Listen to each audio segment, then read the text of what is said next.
अस्सलाम वालेकुम students, welcome back to my channel educational tips.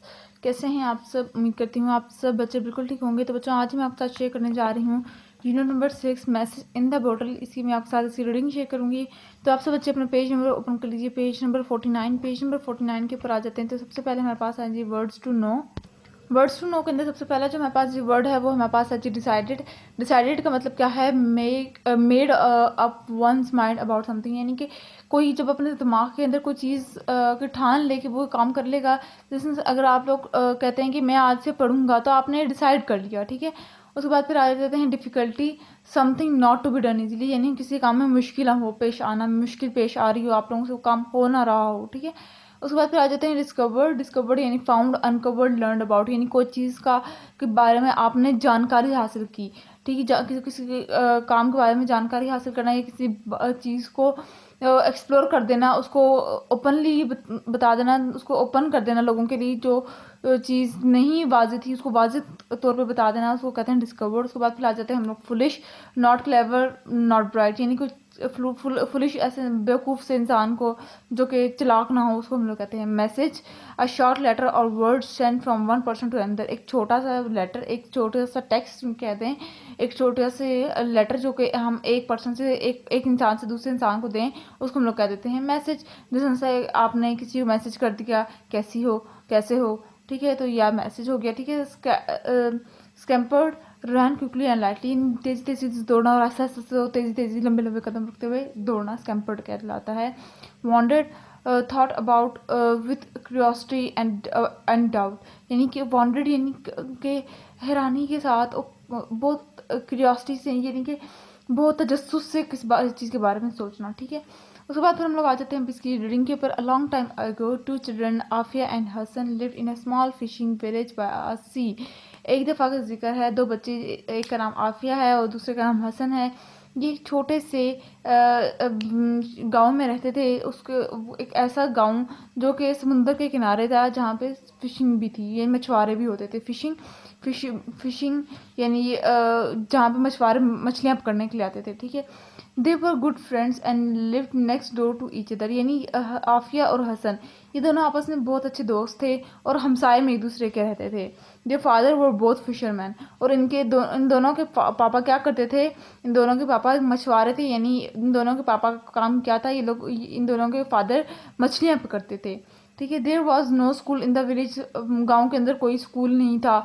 So the children built sand castles, chased crabs, swam in the sea. अब जाहिर सी बात है, जब स्कूल नहीं था तो पढ़ाई लिखाई भी नहीं थी, तो ये बच्चे क्या करते थे? ये लोग सारा दिन खेलते कूदते थे मट्टी के साथ, साथ ही साथ केकड़े पकड़ते थे, ठीक है। और स्वाम इन द सी, यानी कि स्वाम स्विम से निकला है, और ये दरिया के अंदर मतलब स्विम करते थे, ठीक है, तैरते थे। And climb coconut palms all day long, यानी कि और फिर इनका एक और काम क्या होता था कि सारा दिन कोकोनट के दरख्त के ऊपर चढ़ते रहते थे। वो चढ़ते चढ़ते खेलते रहते थे ऐसे। They had a wonderful life without any worries, उनकी ज़िंदगी बड़ी ही अच्छी थी और उनकी ज़िंदगी में कोई परेशानी नहीं थी। One day they were playing on the beach, एक दिन वो लोग दरिया के किनारे बीच पर यानी साहिल समुंदर खेल रहे थे। When they found a large green बोतल, तब उन्होंने एक ग्रीन कलर की बोतल पाई। नेक्स्ट पेज पे आ जाइए, आप देखते हैं उस बोतल में क्या था। With great difficulty, the children took the cap off the bottle. Inside it found a piece of a paper. अब पहले तो उनसे वो बोतल के ऊपर से ढक्कन नहीं उठा। जब उनको बड़ी मुश्किलों से उन्होंने वो ढक्कन उठाया बोतल के ऊपर से, तो उन्हें क्या मिला? उन्हें एक कागज़ का टुकड़ा मिला। What does it say? Cried Afia excitedly. अब वो बड़े एक्साइटेड होकर, यानी बड़े तजस्सुस से आफिया कहती है इसके अंदर क्या लिखा होगा? I don't know, replied Hasan. अब जाहिर सी बात है, जब जिन बच्चों ने स्कूल नहीं देखा होगा उन्हें क्या पता कि इसके अंदर क्या होगा। There is some writing on it but we can't read.